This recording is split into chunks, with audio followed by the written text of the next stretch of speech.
Hello दोस्तों, welcome to UPSC Neev by Unacademy. मेरा नाम है Yuvraj Singh Shekhawat. The Satanic verse, एक कंट्रोवर्शियल और बहुत ही विवादों से भरा हुआ नोवेल जिसको सलमान रश्दी ने लिखा था, जो कि ब्रिटिश इंडियन ओरिजिन के एक नोवेलिस्ट हैं। वो दोबारा से इंडियन मार्केट्स के जो बुक स्टोर्स हैं उनके बुक स्टोर्स में पाया जा रहा है। बट ऐसी क्या खास बात है? खास बात यह है कि 36 साल के बाद में इस बुक के ऊपर जो बैन था उसको अपलिफ्ट कर लिया गया है।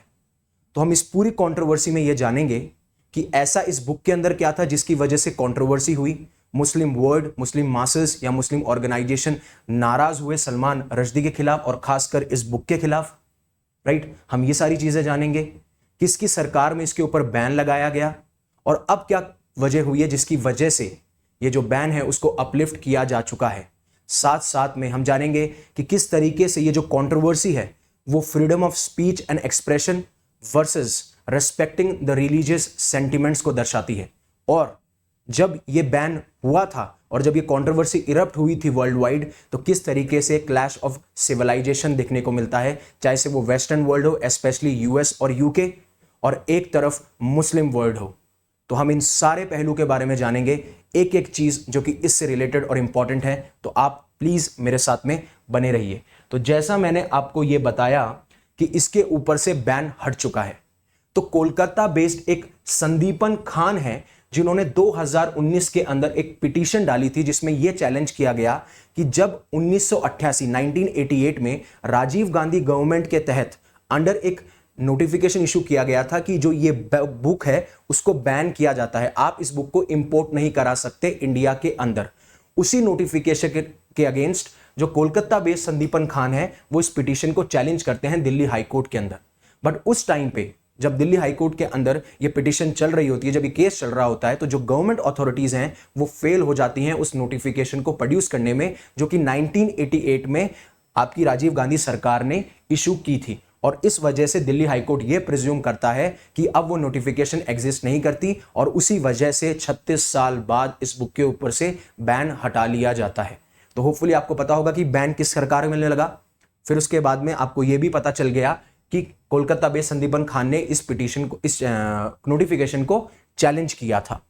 अब इंपॉर्टेंट बात यह है, आप देख सकते हैं जैसे कि बैरिसन बुक सेलर्स, जो कि दिल्ली का बहुत फेमस बुक सेलर है, खान मार्केट के अंदर वहां पे भी बिक रही है। पुणे में यह दिसंबर 30 तक आ जाएगी। इस तरीके से आप देख सकते हैं कि लिमिटेड स्टॉक्स में यह चीज अवेलेबल है।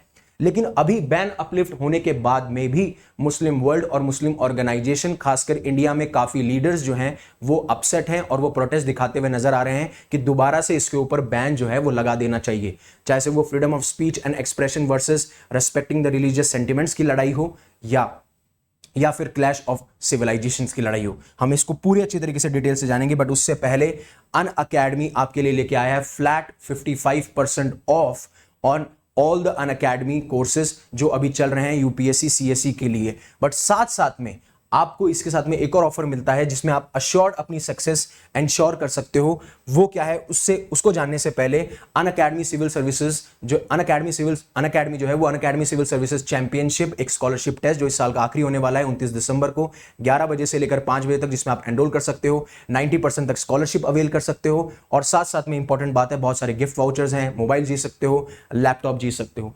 अब जो मैं बोल रहा था, एक स्पेशल फीचर ये है कि आपको फ्लैट 55% ऑफ तो मिल ही रहा है, बट अगर आप 18 मंथ्स के से ज्यादा सब्सक्रिप्शन लेते हैं तो आपको सीएससी अश्योर में मिलेगा, जिसमें कि आपको फ्री 12 मंथ का एक्सटेंशन मिलेगा। मान लीजिए आपने 18 मंथ का सब्सक्रिप्शन लिया तो आपको 18 मंथ का और डबल तो मिल ही रहा है, उसमें फ्लैट 55% भी मिल रहा है, साथ साथ में C assure free 12 month extension. But इसकी कुछ एलिजिबिलिटी क्राइटेरिया हैं।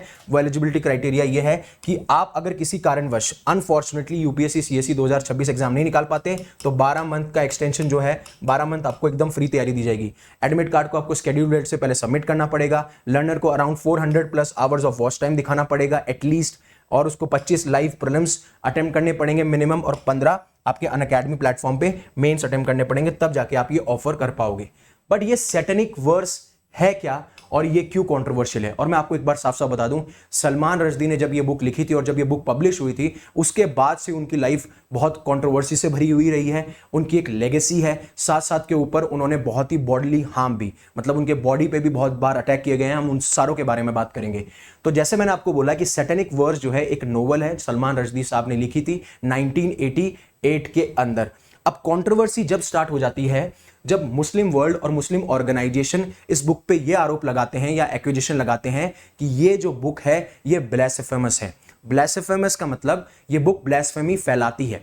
ब्लास्फेमी का मतलब, आप ब्लास्फेमी का जब मैं मतलब बताता हूं तो आप ये समझ सकते हैं कि एक तरीके की आप डिसरेस्पेक्ट या फिर इंसल्ट या फिर ऑफेंस दर्शाते हैं ऐसे फिगर्स, ऐसी रिलीजियस प्रैक्टिसेस, ऐसे रिलीजियस बिलीव्स के अगेंस्ट जो कि सैक्रेड हैं, जो कि होली हैं, जो कि पवित्र हैं। इस वजह ऐसे आरोप मुस्लिम ऑर्गेनाइजेशन के द्वारा सलमान रश्दी पे लगाए जाते हैं। और इसमें कहा जाता है कि किस तरीके से जो इस्लाम है, इस्लाम के थीम्स हैं, इस्लाम के बिलीव्स हैं, उनके ऊपर आप मौकरी यानी कि मजाक उड़ाते हुए नजर आते हो। और इमीडिएट रिएक्शन यही होता है कि जब मुस्लिम वर्ल्ड या मुस्लिम ऑर्गेनाइजेशन इससे अपसेट हो जाती हैं, जिस तरीके से इस्लाम के बिलीव्स पे मॉक किया गया, जिस तरीके से प्रॉफिट मोहम्मद जो कि उनके सेक्रेड फिगर हैं उनके ऊपर अटैक किया जाता है, और जिस तरीके से उनका फन बनाया जाता है, उसकी वजह से ये बुक जो है काफ़ी कंट्रीज़ में बैन हो जाती है, चाहे से वो इंडिया हो, पाकिस्तान हो, सऊदी अरेबिया हो, और हर तरफ हमें इसके खिलाफ प्रोटेस्ट और एंगर और गुस्सा देखते हुए हमें पाया जाता है इस टाइम के ऊपर। एक्चुअली इसमें होता क्या है कि एक रेफरेंस है जहां पे एक फिक्शनल कैरेक्टर, मतलब कि जो रियल कैरेक्टर नहीं है, उसको कंपेयर किया जाता है प्रॉफिट मोहम्मद के साथ में, और ऐसा हिस्टोरिकल वर्स यानी सैटेनिक वर्स इंसिडेंट है जहां पे कुछ ऐसी चीजें हैं जो कि प्रॉफिट मोहम्मद के साथ में जोड़ दी जाती हैं, जो कि मुस्लिम वर्ल्ड उसको गलत पाता है।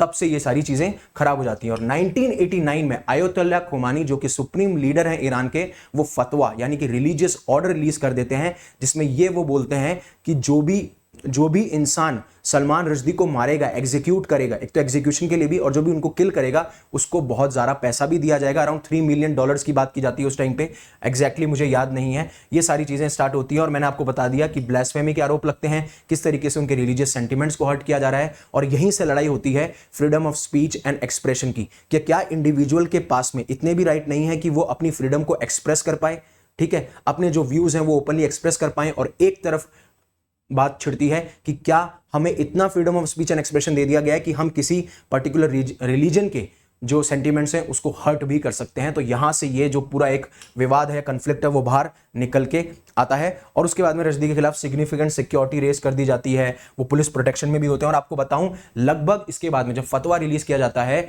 तो क्लैश ऑफ सिविलाइजेशन की स्टार्ट भी हो जाती है। जिस तरीके से रश्दी जो है 10 साल अपने हाइडिंग, छुप छुपा के अपने आप को बचाते हैं, यूएस और यूके के अंदर अपनी लोकेशंस चेंज करते हैं बार बार, ये सारी चीजें देखी जाती हैं।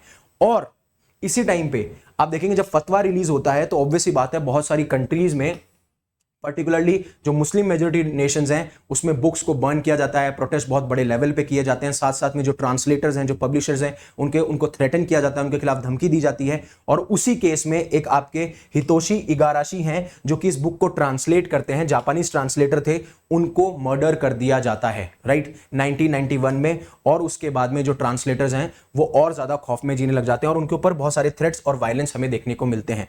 बट जब आयतुल्लाह खुमानी की डेथ हो जाती है, उसके बाद में जो ईरान का जो हार्ड स्टांस था रश्दी के ऊपर, वो धीरे धीरे जो स्टांस है वो सॉफ्ट होने लग जाता है। बट ऑफिशियली इस फतवे को, इस रिलीजियस ऑर्डर को जिसमें ये डायरेक्ट किया गया था कि आप सलमान रश्दी को मार दीजिए, किल कर दीजिए, तो वो जो चीज़ है वो फिर भी रहती है, बट ऑफिशियली रिवोक नहीं करता। फिर धीरे धीरे रश्दी की जो सिचुएशन है वो इंप्रूव करती है। और उसी टाइम पे जो राजीव गांधी सरकार है वो 1989 में इस बुक को बैन कर देती है। अब देखिए, समझिए मेरी बात, राजीव गांधी की सरकार उस टाइम पे इसलिए बैक ओपन करती है क्योंकि वो मुस्लिम सेंटिमेंट्स को बैलेंस करना चाहते थे, क्योंकि उसी टाइम पे अयोध्या टेंपल मूवमेंट जो है वो अपनी तेजी पकड़ रहा होता है।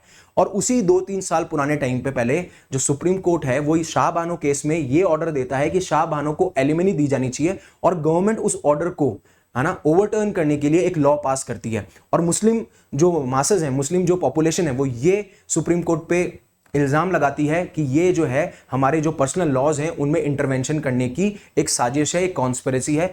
इन सारे माहौल में राजीव गांधी गवर्नमेंट ये नहीं चाहती थी कि कोई कम्युनल टेंशंस हो, कुछ ऐसा प्रोपेगेंडा ऐसा फैले तो इस बुक को बैन कर दिया जाता है, क्योंकि ये बुक ऐसा कहा जाता है कि रिलीजियस सेंटिमेंट्स को फॉलो कर रही है और कहीं ना कहीं कम्युनल टेंशंस ये बुक ला सकती है। और इसी टाइम पे आपको बोफोर्स स्कैंडल भी देखने को मिलेगा। तो हर चीज जो है वो पॉलिटिकली, कल्चरली, रिलीजियसली और इंडिविजुअल एलिमेंट से बनके ये सारी चीजें जो हैं आग पकड़ती हैं, तेजी पकड़ती हैं। और जैसे मैंने आपको बोला कि 36 साल के बाद में इसके ऊपर इंपोर्ट जो बैन है, मतलब अब आप जो पहले आप जो इस बुक को इंपोर्ट करा सकते थे वो आप नहीं करा सकते थे, पहले नहीं करा सकते थे, अब आप करा सकते हैं। और अभी भी मुस्लिम ऑर्गेनाइजेशन जो है वो इस बैन को दोबारा से रीइंस्टेट करने की बात कर रही है। लेकिन ब्रॉडर पॉलिटिकल और कल्चरल कॉन्टेक्स्ट क्या है इस कंट्रोवर्सी का, मैंने आपको बता दिया। लड़ाई है freedom of speech and expression versus respecting the religious sentiments. एक लाइन होनी चाहिए कि नहीं होनी चाहिए, वो सारी इसके अराउंड है, राइट। और अब ये क्लैश ऑफ सिविलाइजेशन कैसे बनता है, ये टेंशंस, उस टाइम पे भी टेंशंस इंक्रीज हो रही थी, जिस तरीके से मैं बताऊं उसी टाइम पे टेंशन इंक्रीज हो रही थी वेस्टर्न कंट्रीज जो यूएस यूके हैं और मुस्लिम वर्ल्ड के बीच में। और जब ये इवेंट होता है तो कहीं ना कहीं एक आपको लार्जर क्लैश ऑफ रिलेशन देखने को मिलता है, क्योंकि ये जो वेस्टर्न कंट्रीज हैं कहीं ना कहीं freedom of speech and expression को ज्यादा तवज्जो देती है और मुस्लिम वर्ल्ड कहीं ना कहीं कंसर्न रहता है अपने not hurting there religious sentiments, believe और रेस्पेक्टिंग देयर रिलीज। तो यहां पे हमें क्लैश ऑफ रिलेशन देखने को मिलता है। इसी वजह से यूएस और यूके के अंदर आप पाएंगे कि सलमान रश्दी जो है, जब ये बैन कर दी जाती है बुक और उनका जब फतवा रिलीज किया जाता है तो वो हाइड आउट या फिर हाइडिंग में छुप छुप के यूएस और यूके में ही बिताते हैं। और फिर ये एक वेस्टर्न और ईस्टर्न कल्चर की लड़ाई हो जाती है, जिसमें ये देखा जाता है कि this conflict is secular versus non secular countries, right. तो ऐसी चीजें हमें इस टाइम पे देखने को मिलती है। बट इंपॉर्टेंट ये है कि क्या लेगेसी रही है इस बुक की और क्या सलमान रश्दी के करियर पे कुछ इफेक्ट पड़ा। हालांकि उनकी पर्सनल लाइफ बहुत ज़्यादा अफेक्टेड रही है, चाहे से उनके ऊपर मल्टीपल अटैक्स देखने को मिले। एक लिटरेरी इवेंट था न्यूयॉर्क के अंदर जहां पे उनके ऊपर अटैक देखने को मिलता है, जिसमें वो अपनी आईसाइट खो देते हैं, उसके बाद में तो अपनी आंख ही खो देते हैं। एक साथ साथ में 2022 में एक लेबनिस अमेरिकन था, उसने उनके ऊपर अटैक किया, मल्टीपल स्टैबिंग की, राइट। तो ऐसे काफ़ी अटैक्स उनको देखने को मिले। बट अगेन दो चीजें उन्होंने इंश्योर करी, एक था freedom of speech and expression, अपने आइडियाज को ओपनली एक्सप्रेस करना, साथ साथ में राइटिंग जो राइटर्स हैं उनकी प्रोटेक्शन को भी सीरियसली ले जाने लगा। और इस कंट्रोवर्सी ने काफी लोगों को सोचने पे ये मजबूर कर दिया कि हम freedom of speech and expression है उसके तहत हम कितना दूर जा सकते हैं, क्या हम रिलीजियस सेंटिमेंट्स और बिलीफ को भी हर्ट कर सकते हैं क्या, ये सारी चीजें हमें यहां पे देखने को मिलती है।